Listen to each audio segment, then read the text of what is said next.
এই যে বলছে ডিসেম্বরে ফিরবো, সাহসটা পাচ্ছে কিভাবে? এই নাসিরউদ্দিন পাটোয়ারিদের গালিগালাজের কারণে, এই জামাত ইসলামের প্রতিনিয়ত হুমকির কারণে, তাই না? জামাত ইসলাম বলছে তাদের নাকি এই সক্ষমতা, তারা নাকি 7 দিনে সরকার পতন ঘটাই নাকি।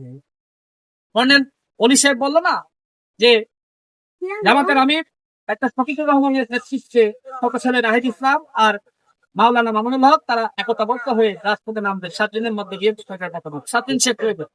একসাথে বহু প্রোগ্রাম করে বিএনপি পতন হবে। বিএনপি কে জনগণ ভোট দিয়ে ক্ষমতায় বসিয়েছে। বিএনপির নির্বাচনী ইশতেহারে স্পষ্ট উল্লেখ করা আছে।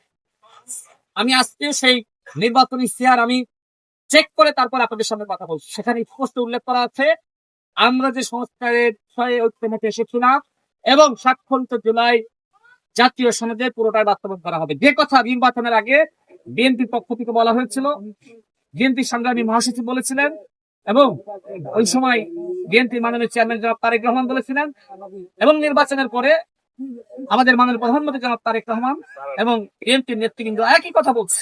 সুতরাং বিএনপির মধ্যে কোনো ছলনা নাই। বিএনপির স্পষ্ট অবস্থান, গণহত্যার বিচার ইনশাল্লাহ বিএনপি সরকারের মেয়াদেই হবে এবং স্বাক্ষরিত জুলাই জাতীয় সনদের বাস্তবায়ন ইনশাল্লাহ বিএনপি সরকারের মেয়াদেই হবে। বাবা, আপনি আস্থা রাখছেন বিএনপির উপরে? বা আপনার তো আস্থা আছে, ইনশাল্লাহ আপনি বিএনপি সরকারের উপর আস্থা রাখুন। আপনাদের যে কোনো দাবি, আপনাদের যে কোনো দাওয়া, এগুলো নিয়ে আমাদের যাবেন। আপনাদের দাবি দাওয়া ইনশাল্লাহ বিএনপি সরকার বাস্তবায়ন করে। যেহেতু বাংলাদেশের মাননীয় প্রধানমন্ত্রী জনাব তারেক রহমান তিনি আমার উপর আস্থা এবং বিশ্বাস রেখে আর রাজনৈতিক সহকারী হিসেবে আমার দায়িত্ব প্রদান করেছেন। সুতরাং রাজনৈতিক পরিশুদ্ধতা, একই সাথে যারা অপরাজনীতি সৃষ্টি করতে চায়, যারা দেশকে নিয়ে চক্রান্ত এবং ষড়যন্ত্রের মাধ্যমে যারা আসলে শেখ হাসিনাকে দেশে ফেরার এক ধরনের সাহস যোগাচ্ছে, সেই বিষয়গুলো নিয়ে ইনশাল্লাহ আমরা শহীদ পরিবার সহ একসাথে কাজ করব।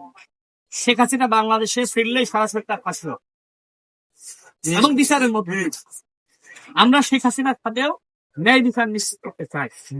আওয়ামী লীগের নেতৃবৃন্দকে আমি বলতে চাই, যারা বাংলাদেশে আছেন, যারা পালিয়ে গেছে, এরা জীবনের ফিরবে না। আওয়ামী লীগের যারা বাংলাদেশে রয়েছে, কোনো অন্যায় করে নাই, জুলুম করে নাই, অপরাধ করে নাই, জুলাই গণঅভ্যুত্থানের সময় নেতিবাচক ভূমিকা রাখে নাই, তাদের সাথে ইনশাল্লাহ বিএনপি সরকার ন্যূনতম জুলুম করবে না। আমরা কারোর সাথে জুলুম করবো না। আমাদের মাননীয় প্রধানমন্ত্রী বলেছেন আমার এই মেরুদণ্ডে 11 সরকারের সময় ভেঙে দিয়েছিল, আমি যদি এখন প্রতিশোধ নিই আমার এই চলে যাবে। সুতরাং আমরা কাউকে দেখা দিব। বিএনপি সরকার এদেশের জনগণের সরকার। যারা আওয়ামী লীগ করেছেন, অন্যায় করেননি, তাদেরই সরকার। যারা জামাত ইসলাম রয়েছেন, যারা ইউনিভার্সিটি রয়েছেন, আপনাদের সরকারও বিএনপি সরকার। বিএনপি জনগণের সরকার। আপনারা যেহেতু জনগণের ভোটে, আপনারা বলেছিলেন নির্বাচনের আগে যে বিএনপি চাঁদাবাজ, বিএনপি সংস্কার বিরোধী, বিএনপি জুলাই জাতীয় সনদ মানে না, নানান কথাবার্তা বলেছিলেন। তারপরেও বিএনপির ওই সময়কার অবস্থান এবং নির্বাচনের আগের অবস্থান, নির্বাচনের পরের অবস্থান একদম একই রকম, কোনো পার্থক্য না। সুতরাং ইনশাল্লাহ বিএনপি সরকারের উপর আস্থা এবং বিশ্বাস রাখুন।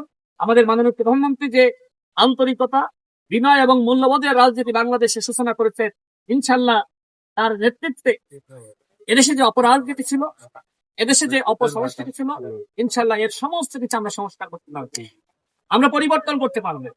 জনগণের সহযোগিতা ছাড়া কিন্তু পরিবর্তন করা যায় না। বিশেষ করে বিরোধী দলে যারা রয়েছে, তারা যদি মনে করে সরকারকে সহযোগিতা করবে না, তাহলে ঠিক আছে, সরকার ব্যর্থ হবে, কিন্তু আপনারা কি সফল হবে? বিএনপি সরকারের পতনের পরে জামাত এমপি ক্ষমতায় এসে দেশ চালাইতে পারবে? আছে আমরা দেখি নাই আমাদের এমপিদের পারফরমেন্স, সংসদে তাদের যে পারফরমেন্স। জনগণ ইতিমধ্যে বলা শুরু করেছে যে জামাত ইসলামের উঁচু পদে আরো 10 বছর বিরোধী দলে থেকে আগে আসলে রাষ্ট্র ব্যবস্থা বোঝা। তাদের এমপিরা এখনো পর্যন্ত রাষ্ট্র ব্যবস্থা বোঝেন। সুতরাং জামাতের হাতে দেশ নিরাপদ নয়, বিএনপি সরকারের হাতে দেশ নিরাপদ। জনগণ এটি বিশ্বাস করে, শহীদ পরিবারেরা বিশ্বাস করে, জুলাই যোদ্ধারা বিশ্বাস করে। এখানে আমাদের অলিউলের মুখ থেকে কেন সমালোচনা বের হয় না? সে তো জুলাই যোদ্ধা। নাহিদের নেতৃত্ব মেনে সে তো জুলাই আন্দোলনে নেমেছিল, আসিফের নির্দেশনা মেনে জুলাই আন্দোলন নেমেছিল। অন্তর্বর্তীকালীন সরকার সঠিক সময়ে তারা এই হাতের চিকিৎসা করে নাই, তার এই হাতের চিকিৎসা অন্তর্বর্তীকালীন সরকার সঠিক সময়ে করে নাই। দেখেন হাতটার অবস্থা ধাঁচড়া হয়ে গেছে, মানে জীবিত থেকেও অলিউল আজকে তার হাতটা অকেশ, সঠিক সময়ে চিকিৎসা করতে পারেন নাই। জুলাই স্মৃতি ফাউন্ডেশন গঠন করছিলেন, এইটার মাধ্যমে কি শহীদদের পুনর্বাসন, শহীদ পরিবারের পুনর্বাসন করতে পেরেছে? বরং সার্জিস আলমকে দায়িত্ব দেওয়া হয়েছিল, পুরোপুরি ব্যর্থ হয়েছিল, পদত্যাগ করেছিল। যারা জুলাই স্মৃতি ফাউন্ডেশন চালাইতে পারে নাই, তারা এখন রাষ্ট্র চালাইতে চায়। এবং নাহিদ ইসলাম গতকাল বলল যে আপনারা নির্বাচনের মধ্য দিয়ে ক্ষমতা এসেছেন, কিন্তু 5 বছর থাকবেন সেটি নিশ্চয়তা। আমি এতটুকু বলতে চাই, জনগণই বিএনপি ক্ষমতায় আসার নিশ্চয়তা, ক্ষমতায় থাকার নিশ্চয়তা। জামাত ইসলাম এনসিপির কোন ষড়যন্ত্র ইনশাআল্লাহ সেটিকে আমরা মোকাবেলা করতে সক্ষম হব। আমাদের সাথে তুলাই শহীদ পরিবার আছে, আমাদের সাথে দেশের জনগণ আছে।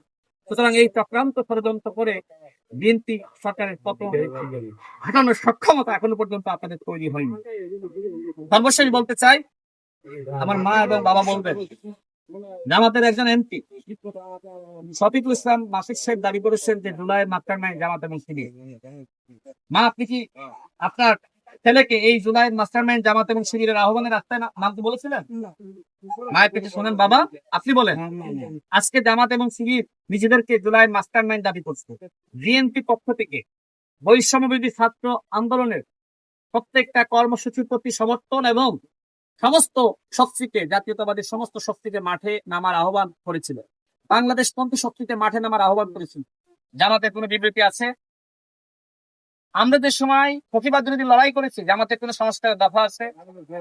তাহলে আজকে তারা সংস্কারের কথা বলছে, আজকে তারা পরিবর্তনের কথা বলছে, মানে তারা বাঘ হয়েছে। আজকে জামাত ইসলাম এবং শিবির জুলাইয়ের মাস্টারমাইন্ড হয়েছে জুলাইয়ের পরে তারা মাস্টারমাইন্ড হয়েছে। এখন নিজেরা যেহেতু জুলাইয়ে ওইভাবে তাদের নেতৃবৃন্দের প্রকাশ্য ভূমিকা নাই, এখন এই যে এইসব বলে মানুষকে বিভ্রান্ত করা, জামাত এবং শিবিরই জুলাইয়ের প্রত্যেক মাস্টারমাইন্ড।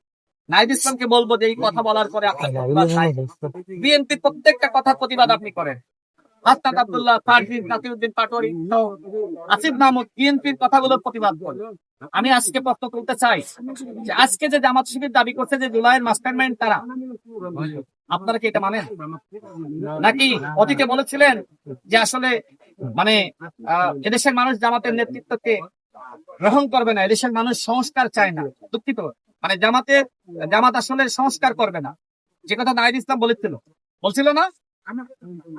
নাহিদ